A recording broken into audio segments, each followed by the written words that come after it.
Muy buenos días, amigas y amigos.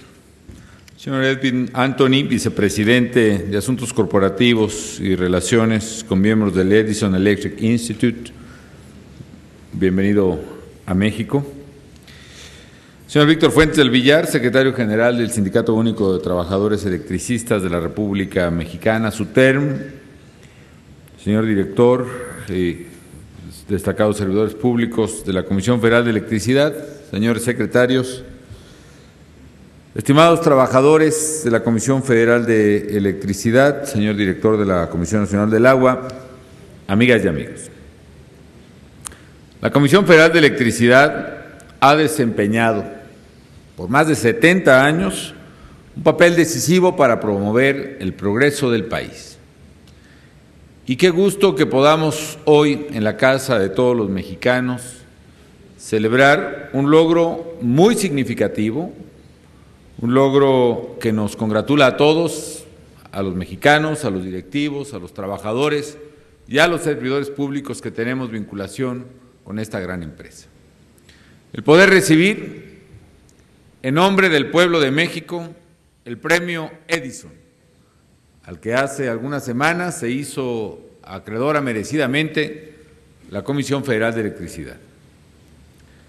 Este premio, lo sabemos, es producto del enorme compromiso y la esmerada labor de los trabajadores electricistas, de los técnicos, de los ingenieros, del personal de la Comisión Federal de Electricidad, quien día a día dan lo mejor de sí mismos para que México pueda contar con la energía que necesita para su desarrollo.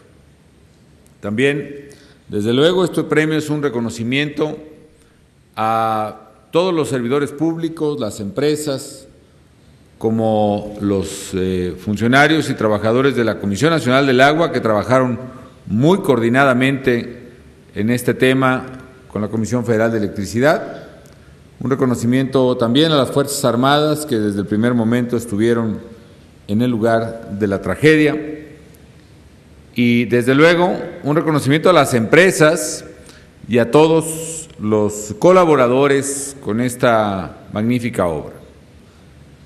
Sin duda, el premio Edison es el reconocimiento más prestigiado a nivel internacional que se entrega a empresas eléctricas que han alcanzado niveles de excelencia en aspectos como servicio al cliente, construcción, eficiencia, ingeniería, operaciones, seguridad y cuidado al medio ambiente. Este premio lo otorga una de las instituciones más prestigiadas en el ramo, el Edison Electric Institute, y agrupa a propietarios de las compañías productoras y abastecedoras de energía eléctrica en Estados Unidos, y que tiene asociadas a 80 de las principales empresas eléctricas de todo el mundo. Es verdaderamente, diría yo, un premio análogo, si tuviéramos que calificarlo, diría yo que es como el Nobel de la Ingeniería Eléctrica, y lo cual pues nos llena de alegría a todos nosotros. En esta edición, pues uno de los principales criterios que atendió el jurado, como ya hemos escuchado aquí, fue el nivel de aportaciones a la industria eléctrica en general por parte de CFE, las enseñanzas aplicables a otras y por otras empresas, y desde luego también el liderazgo, la ingeniería, la decisión, la prontitud, la celeridad, la magnitud del desafío, con lo que finalmente se declaró ganadora a la Comisión Federal de Electricidad por su innovación y contribución al avance de la industria eléctrica en general, pero sabemos que en particular la capacidad de respuesta ante la magnitud del desafío. Recuerdo perfectamente esa mañana cuando tuvimos conocimiento de lo que había ocurrido. Antes hay que decir que días antes había sobrevenido las inundaciones de Tabasco, muy pocos días antes. Había llovido, como se dijo en el video, en 3 días lo que llueve en toda la región en un año, combinado con otros factores meteorológicos, el choque de todavía una tormenta tropical del Caribe con el Frente Frío número 4 que provocó tales precipitaciones, combinado con marea alta que evitó el desahogamiento de los ríos, y una inundación que en algunas regiones de Tabasco llegó, por ejemplo, en el centro de la ciudad, a más de 3 metros y que cubrió hasta el 70% del territorio del estado. Tengo muy presentes esos días. Tengo muy presentes momentos muy intensos, muy emocionantes. El recorrido, el rescate de las gentes de las azoteas de sus casas, las obras para tratar de contener hasta donde fuera posible el flujo de agua que seguía bajando, sobre todo de las sierras, de la Sierra de Tabasco y de los Altos de Chiapas. Tengo muy presente también todo el esfuerzo para colocar una cantidad récord de miles de toneladas de víveres, agua potable, medicinas que se canalizaron a Tabasco. Esa quizá sea otra proeza que algún día sea reconocida como lo que verdaderamente fue. Y tengo mucho orgullo, como presidente y como mexicano, que a pesar de la magnitud de la tragedia de Tabasco, sin precedentes, no hubo una sola víctima fatal derivada directamente de las inundaciones. Y a pesar de que había cientos de miles de tabasqueños aislados por la inundación, se pudo rescatar a todos, albergarlos a los que no tenían cobijo, darles de comer y atención médica. E incluso, ante la amenaza de la propagación del dengue, la fumigación que ordenamos de manera masiva, intensa, con plena coordinación con la población civil, evitamos los casos de dengue, incluso los casos que se presentaron fueron inferiores al promedio de años anteriores. Pero estando en medio de este reto descomunal, muy de mañana, casi de madrugada, me llamó el ingeniero Elías Ayub, que había ocurrido algo, aparentemente un derrumbe, no sabíamos si era incluso la erupción de un volcán, no sabíamos si era una reacción del Chichonal, que está ahí cerca, pero el hecho es que algo había pasado, una gran inundación entre las presas de Malpaso y Peñitas, o un derrumbe, y que ya iban el personal de Comisión Federal hacia el lugar. Yo comisioné de inmediato al secretario de Gobernación, entonces el ahora diputado Francisco Ramírez Acuña, a sobrevolar el lugar y a coordinar los esfuerzos. Hablé con el gobernador de Chiapas, que muy preocupado me decía que varios pueblos, comunidades de la ribera del río Grijalva habían desaparecido por una ola extraordinaria y que seguía temblando en la zona y la gente estaba muy preocupada y que requería necesariamente la ayuda del gobierno federal.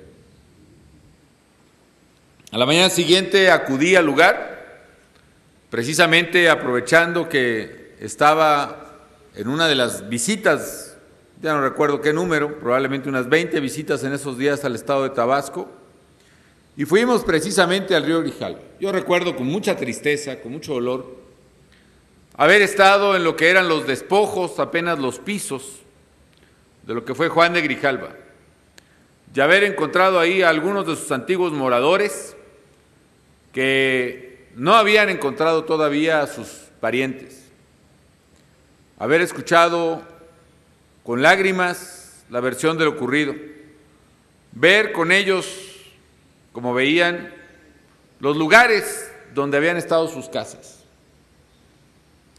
Fue una escena muy triste y muy dramática. Incluso todavía fui a los lugares donde estaban refugiados los sobrevivientes, y había escenas muy dramáticas, desde una mujer a la que habíamos de comunicarle pues que se había encontrado el cadáver en el río de su esposo. Todavía los buzos de la Secretaría de Marina estaban operando en el lugar, hasta otra mujer que había dado por perdido a su hermana y a una de sus hijas, y que finalmente le llevamos la noticia que las acabábamos de ver justo en otro albergue ubicado en otra población. Fueron momentos inolvidables para cualquiera. Y luego nos dimos a la tarea de ver qué es lo que se tenía que hacer. Hay que advertir que no había ni camino al lugar, que había que transportarse como se pudiera y empezar a explorar las posibilidades de cómo enfrentar el reto. Le pregunté tanto al ingeniero Elías Ayub como al ingeniero Luege y a otros ingenieros destacados mexicanos y extranjeros cuáles eran los riesgos que se estaban corriendo.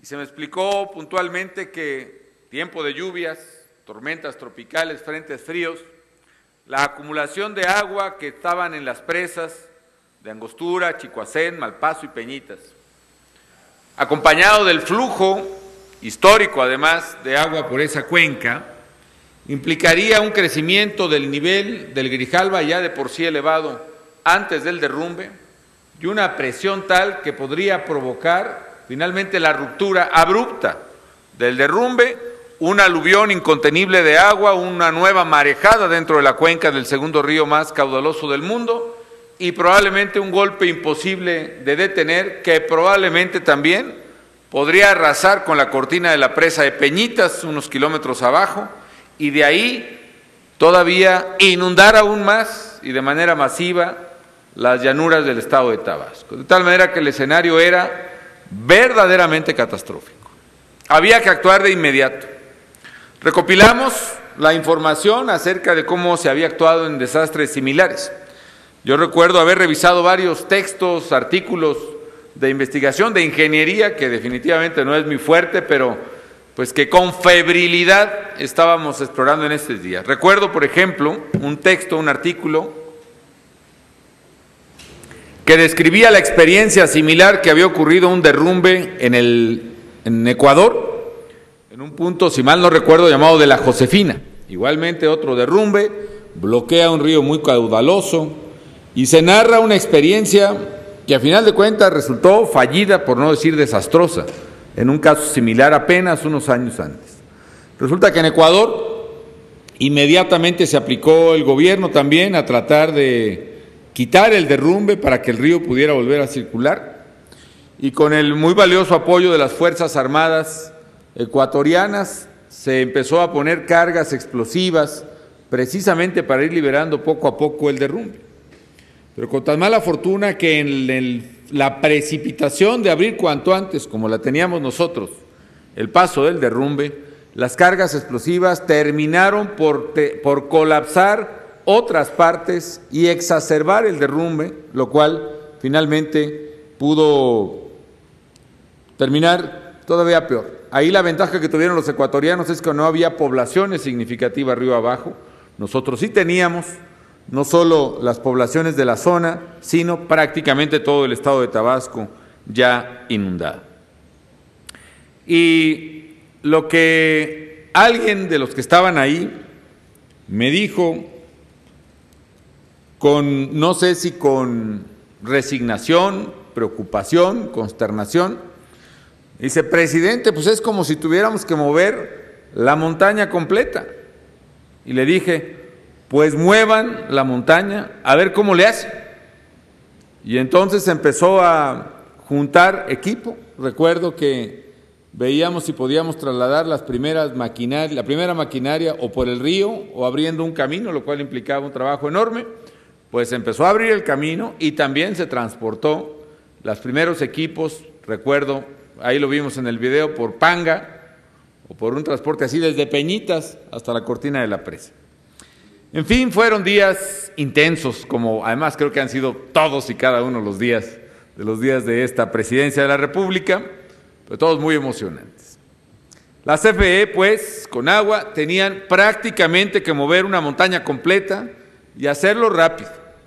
Y así pusimos en marcha al equipo de expertos de todo el país, de las compañías más importantes de ingeniería, lo más destacado, de la muy destacada ingeniería mexicana, para construir el canal que fuera finalmente posible hacerlo de manera controlada. Fue necesario montar una infraestructura de proporciones colosales. Ya se ha dicho ahí, más de 700 personas pudieron trabajar las 24 horas del día. Visité varias veces a los trabajadores, desde luego saludé al personal de servicio, de cocina, que me alegra que haya sido también reconocido ahí. Y para mí había una meta medular que tenía que ver con Tabasco. El riesgo mayor tendría que ser eliminado antes de que iniciara el periodo vacacional de diciembre. Esto fue además de Grijalva, si mal no recuerdo, Alfredo, sería en principios de noviembre, ¿no? tenía que ser eliminado el riesgo en diciembre, porque queríamos que la gente en Tabasco pudiera retornar a sus hogares con cierta tranquilidad, por lo menos a pasar las fiestas. Que además no tuviéramos que hacer una operación de emergencia, tal vez imposible de controlar, si se registrara una inundación sobre la inundación ya registrada. Así que, pues pusimos manos a la obra, se conformó entre el camino, el equipo que se colocó ahí, las primeras obras, una estructura de trabajo, obviamente la conexión eléctrica, telefónica, que en condiciones normales hubiera requerido 4 meses para ser instalada, se instaló en una semana. Y al mismo tiempo se logró reorganizar el sistema eléctrico nacional para que ese 10% de suministro que se da a través de la cuenca del Grijalva no viera interrumpido o no provocara la interrupción del flujo en toda la República. Y así, en mes y medio de intenso trabajo, se lograron remover 20 millones de metros cúbicos de tierra y de roca, como ya se dijo, equivalentes a 20 veces el volumen de la pirámide del Sol en Teotihuacán. También recuerdo que ante la imposibilidad, la incosteabilidad, lo inconveniente de ir desde la Ciudad de México hasta allá a supervisar personalmente, como a mí me gusta hacerlo, las cosas críticas, en este caso lo del río Grijalva, pedí que me instalaran una cámara que a través de internet me estaba reportando permanentemente las obras. 3 cámaras ubicadas en distintos puntos del canal me permitían ver enfrente de mi escritorio en una computadora cómo iba evolucionando la apertura del canal. Y así recuerdo también con una enorme emoción cómo finalmente 2 palas mecánicas abrieron el último punto del canal y empezó a circular el agua. Y tenía yo una lista en una hoja de Excel en mi computadora, también las anotaciones que me daban. Empezamos en la cota, no recuerdo ya exactamente, 125. ¿Y ahora cuánto vamos, ingeniero? Pues vamos en la 118. Pues ahora llovió, tuvimos que pararle un poquito, llegamos a la 115. Y recuerdo que teníamos que llegar a la cota 81 o algo así, para poder evitar precisamente un desbalance entre los 2 niveles antes y después del caído. En fin, algo que me llena de emoción y que hoy se corona con el justo reconocimiento que se da a la Comisión Federal de Electricidad. Ya otro día hablaremos de las grandes obras que se están haciendo con CFE. La que se hizo de la presa del Cajón, que se arrancó hace 1 año y medio en su suministro, una inversión de $800 millones, 750 megawatts, fue la más grande en su tipo un tiempo, hasta creo que en China construyeron otra más grande, bueno, pues toda proporción guardada. La presa de la Yesca que estamos construyendo con una capacidad de 750 megas, la segunda presa con la cortina más alta en su tipo, o bien energía alternativa, las obras de La Venta 2 y 3, que permiten generar energía eólica, la primera que ya arrancamos, 83 megawatts, y la segunda que está en curso de construcción y licitación de 102 megawatts. En fin, amigas y amigos, obras que fortalecen al sistema eléctrico nacional para seguirle garantizando la electricidad a más de 100 millones de mexicanos y ojalá podamos ver el día en que no haya una sola mexicana, un solo mexicano sin electricidad, sin suministro eléctrico limpio y sustentable en el país. Con ello, amigas y amigos, la Comisión Federal de Electricidad demuestra una vez más que es un baluarte para el progreso de la nación y un orgullo para todos los mexicanos. También mi reconocimiento a la Comisión Nacional del Agua, que trabajó codo con codo en esta obra, a las Fuerzas Armadas y a las empresas. En los últimos meses, señoras y señores, nuestro país ha vivido enormes adversidades. A mí la lección que me deja el derrumbe sobre el río Grijalva es que no hay adversidad que no pueda superarse cuando hay voluntad y determinación para superarla. Que así como la fe mueve montañas, según se escribe, también es cierto que la determinación y la capacidad técnica y la voluntad sumada, en este caso, movió una montaña que había que remover para liberar el peligro que se cernía sobre la población civil y sobre el sistema eléctrico nacional. Hoy, adversidades de distinto tipo, de carácter sanitario, como el de la influenza, o de carácter económico, como la crisis mundial más severa desde 1929, son adversidades que han puesto a prueba a México y a los mexicanos.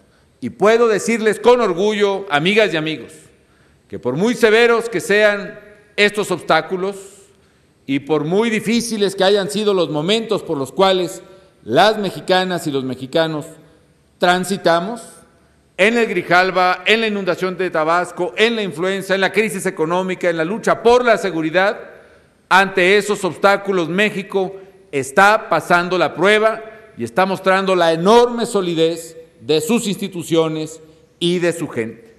Yo estoy convencido de que si seguimos trabajando unidos, no resignándonos ante los problemas, sino antes bien decidiéndonos a superar la adversidad, lograremos el México que queremos.